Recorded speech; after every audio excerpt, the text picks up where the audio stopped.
Hello, everyone. Gary Reyes with Eugene Spotlights, and I have the pleasure to introduce to you Claire Senderling, and she is the owner and I guess boss, period, of Oregon Rehab Squad, and she's going to talk to us today about how she got into the real estate business and how she is doing rehab work to help improve properties. And I know a lot of you out there are going to be interested in perhaps doing some improvising or improving of properties, and we call that flipping them. And so we're going to delve into how that all works. Yeah, you would flip them up. So the first thing, Claire, you were not born in this country, so you're a real inspiration because you came to this area and you decided of what types of businesses that you wanted. You were an entrepreneur, certainly. That was in your bloods, your genes, That's as we how say. they call it. Yes. So tell me a little bit about yourself and how long you've been here and how you got started in the current job or ownership that you are in now. Actually, I came in 2000, so that makes it 24 years. Okay, yes. So, to make it short, I was employed for a little bit. When I arrived, I'm trying to figure out what to do. How am I going to earn money in this country? You know? And so I worked for a little bit and got involved into the healthcare. You know, you need to be a nurse to earn money if you want to be like earning a little bit more. Yes.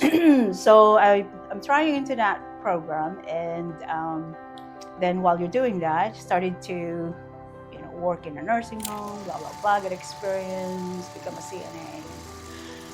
After probably 6 months of exploring and taking classes, prerequisite, trying to get into Lane Community College. Yes. I figured that this is so hectic. This is not what you expected to be. It's a difficult program, that's for sure. It is. It's just the system is so different. So I got involved into a friend of mine run an adult foster home, and she introduced me to that. The foster home programs were really quite beneficial to our seniors, especially. Yes. But that's a great service, and you got involved in with that. Yeah. Well, that brought me to this healthcare caregiving things is when I visited my mother-in-law in the nursing home.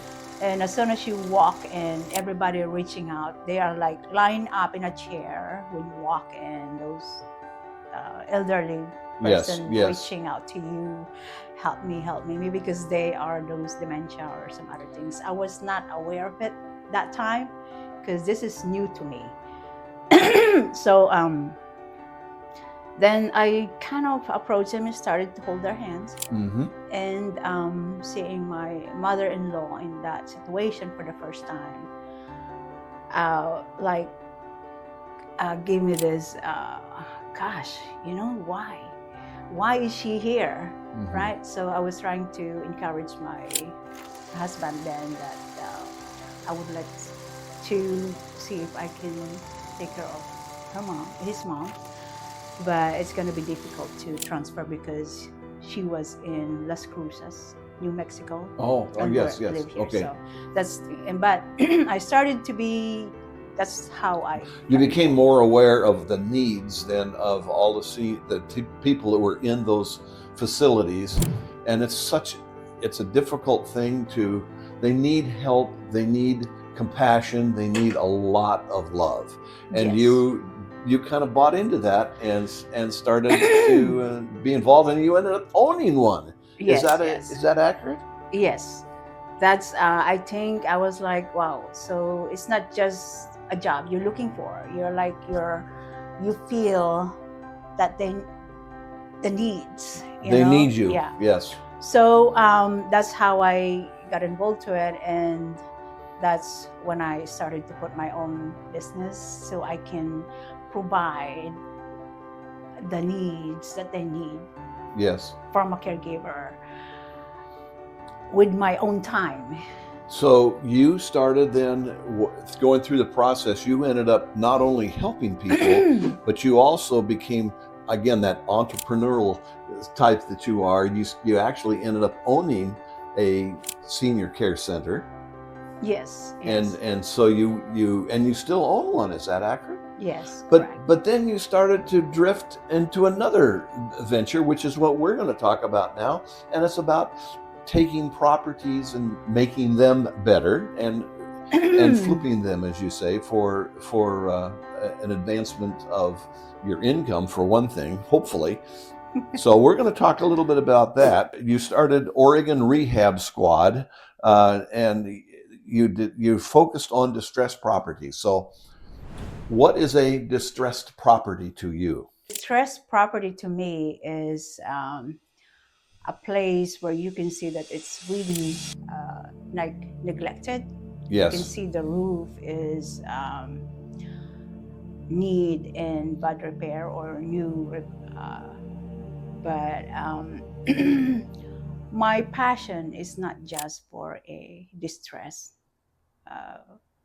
property. Okay. Actually, so my passion is mostly with a unique property. You like unique properties, and you also looked at distressed properties, which I suspect that when you saw a distressed property, you saw a property that, you could make this a better property without losing a lot of money fixing it up and making it more valuable. If it's got what they call good bones. That's what I'm trying to do. That's what I'm looking for. So and make it affordable. Yeah, you're the general contractor, is what they call you. You're the manager. You're the ones that, if you need to hire people out there, you're the one doing the hiring. But you also, I know you also have been doing a lot of things yourself. Well, yes, that's me. I think being an investor or being an entrepreneur and your own boss, you need to learn in and out everything, details, whatever that need to be done. Once you've given me this answer, what is the most difficult part of your process of rehabbing a home? That's what I was telling you earlier. Hiring the right people for the right project. Yes, so I learned to, I value my workers. Mm-hmm. I would like them to be prioritize me. So I always treating them right, pay them right. So when you need them, they're there for you. I hope you understood just now what she said. That is incredibly important in the scheme of getting people when you need them, and because of your respect. Your pay, they come when you value call. you. You value them. You value their skills, and treat them right. Yeah, I couldn't have said it better. That's so very important. They are not just a worker to you. They like to work for you because they see that you respect them, who they are. You've picked out this particular area, Eugene, Oregon. Were you drawn to this area in the beginning, or because there's distressed properties everywhere? This is the first place I landed. Landed, you call it. But when I was like, my late husband was petitioning me. He lives in California. Mm-hmm. So he asked me if I would like to be in California, which is like the same as the Philippines. There's weather, traffic, people, the environment. It's crowded. crowded, and yeah. So I actually left Philippines when I was 20, in my 20s. So Mm-hmm. I'm not a fan of crowded traffic. Uh, so I told him, "What's the other option?" And he told me, there's a quiet, uh, mellow little town of Eugene, which is it was used to be like that. So I was like, I would like to be in that place. So I didn't pick this because of those distressed property. This is my town. This is my So home. you chose environment overall. Yes, this is my home. So this is where I would like all of this distressed property. Yes.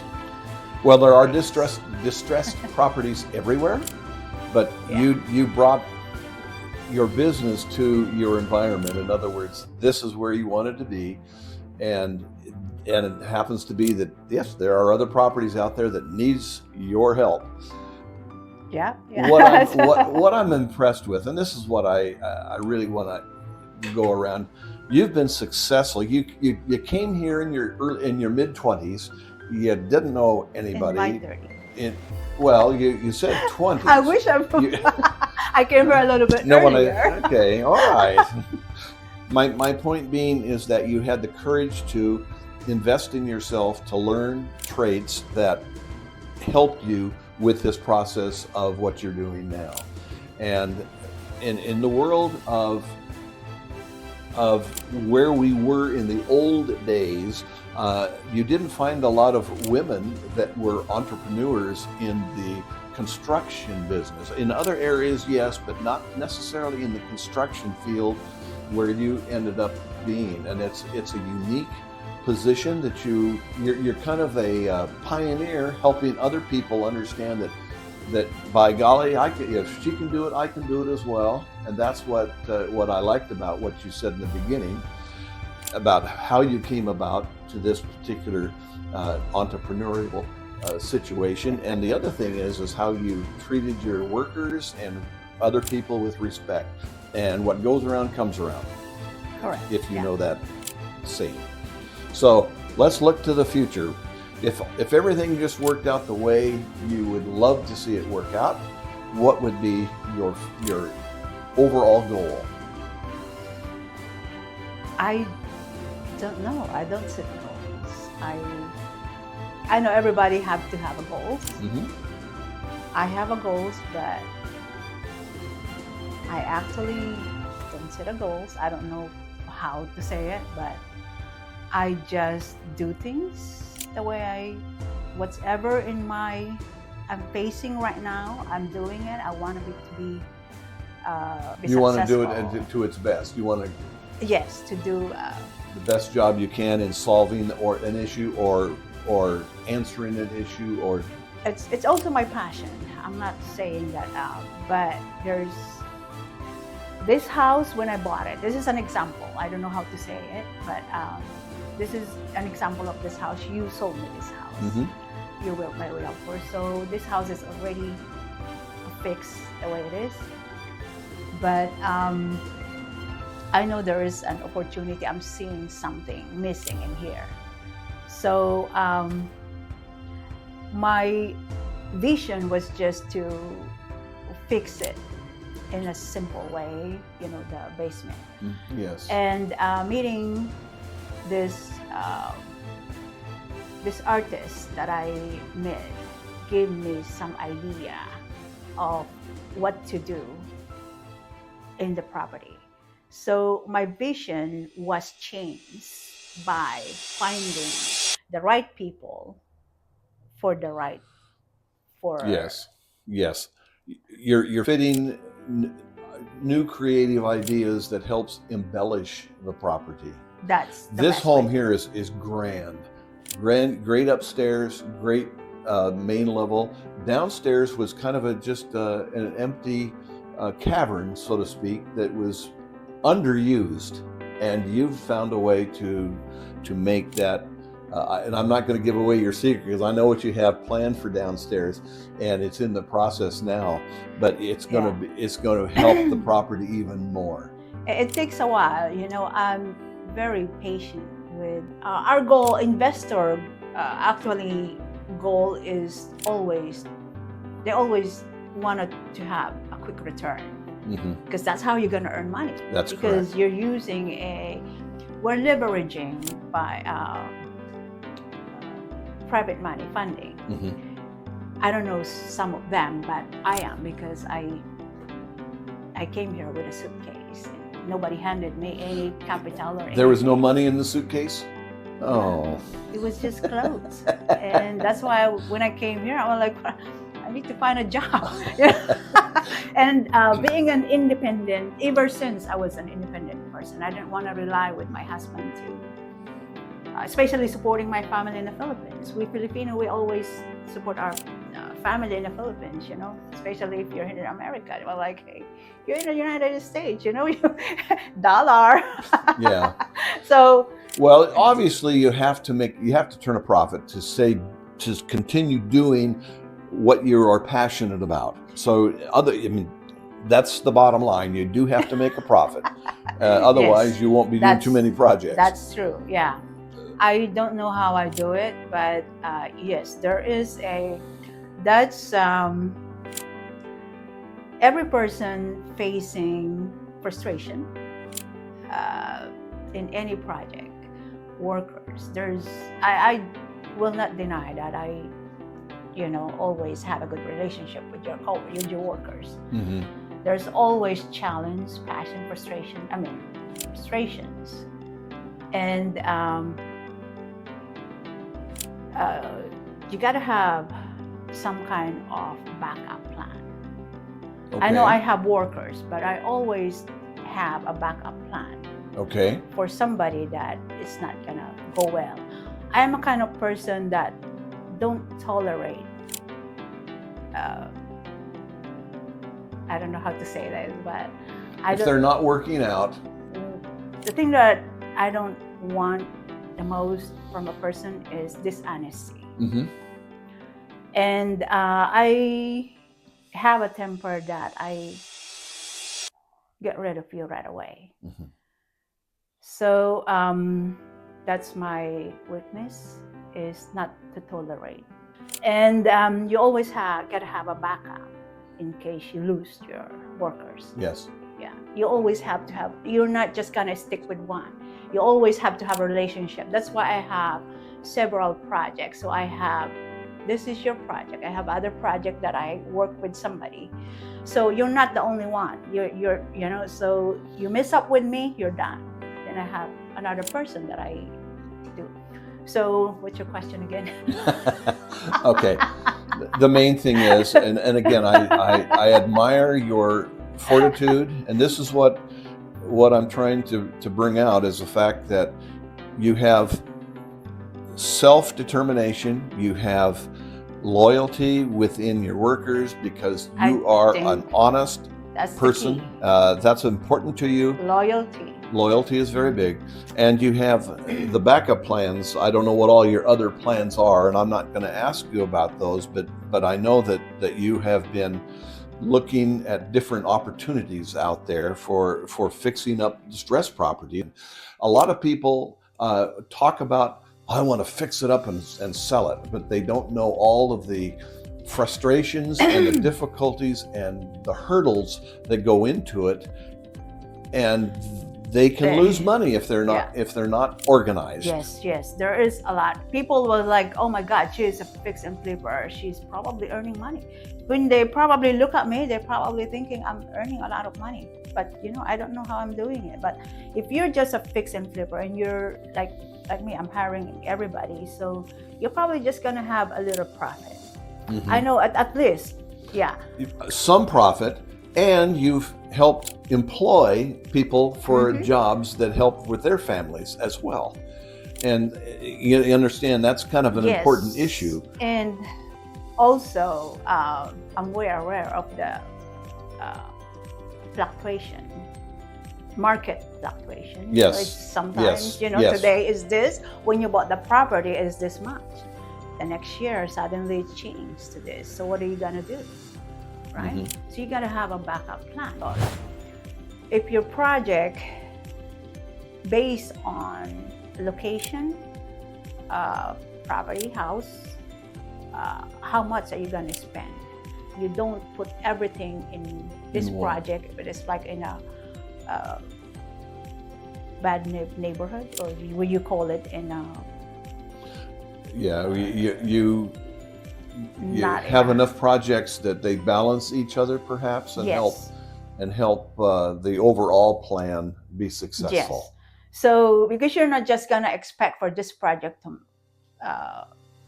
give you a quick return. Mm-hmm. You make sure something happened with this, you have a backup. You probably didn't earn money in this, but you probably get it from this property. Yes. So I have those long-term projects. I have those fix and flip that they call it. You mostly just fix your house with somebody else's. Mm-hmm. But at least what I gain from that is experience. Yes. Education.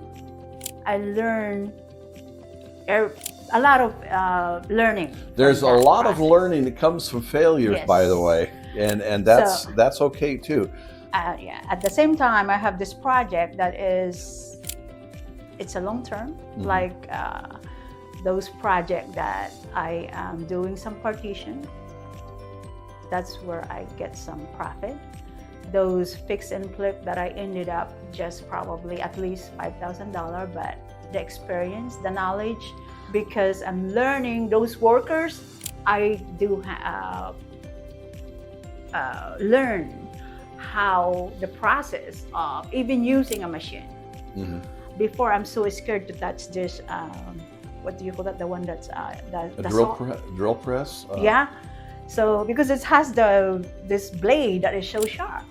That's by educating yourself, learning from your coworkers, yes, you're suddenly not afraid anymore because you know how the process. You see me grinding the thing, grinding the metal before those sparkle, the little sparks. Metal sparkles. Yes. It scares me. I was like, I don't want to get burned. Maybe it burned my. But now I was like, boom. And that's where you release all your frustration also. Well, it gives you some you get experience, confidence. And confidence is a big thing. And yes. You're learning to do a lot of things on your own. The thing that I want to also stress to our listeners is when you hear the word fix and flip, sometimes that has a negative sound. They're just gonna quickly fix it and make a big profit. Well, here's what they've really done. They've improved the home that the neighbors have been looking at for some years and are frustrated. So they've improved the home, they've improved the neighborhood, and they were the ones that took the risk in making this home better. So do they deserve a profit? Absolutely they do. Hopefully it's a profit that is sensible to them so they can continue to improve other properties around the area. So I just wanted to clarify that. Fix and flip is not a negative thing. Yes. And don't think that we're getting a big chunk of money in our pocket. Well, there's always going to be issues, and that's what we want to talk about. Yes. We're not going to talk about issues at this point, but there's always unexpected things that. At any rate, I want to thank you very much for letting me come into your home here or your project and see what all you have done. Yeah, I'm glad this home is. I have a lot of pride owning this. This is a what do you call that? It's historical. Historical. Yeah, it's an historical property. And it's just so beautiful. I probably have to tighten my belt with it because this is not cheap. And and I'm also so excited. It takes me longer to build that basement because everything is customized. Mm-hmm. And not so many people. When does the world know about your secret that you've got downstairs? Every time I said soon, it's but because it's so it's just difficult. It's a unique adventure that the community is going to love. And this is going to be different. You're not going to find it anywhere in Eugene. So, because that's what I want to do is all of my project, I do something different. That's just me. So, so I put my touch in every project.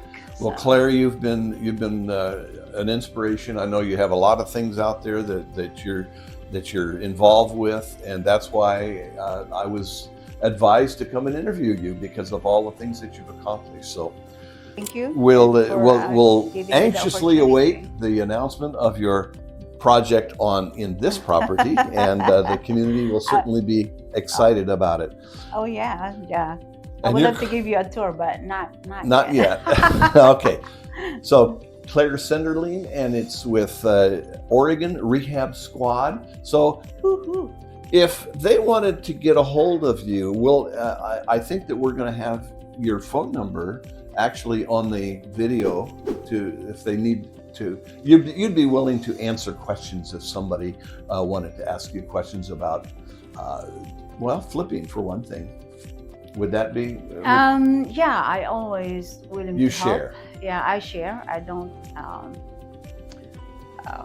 keep it to myself. And anybody would like to get a hold of me, I can give you my phone number, or you want me to say? Well, we won't do it over the air. It'll actually be posted. So. All right. So. All right. Well, so thank you. Thank you. You're Gary. welcome, Claire. Thank you. Thank Again, Eugene Spotlights, and we'll continue with some more adventures down the road. So we'll see you soon. Take care. All right.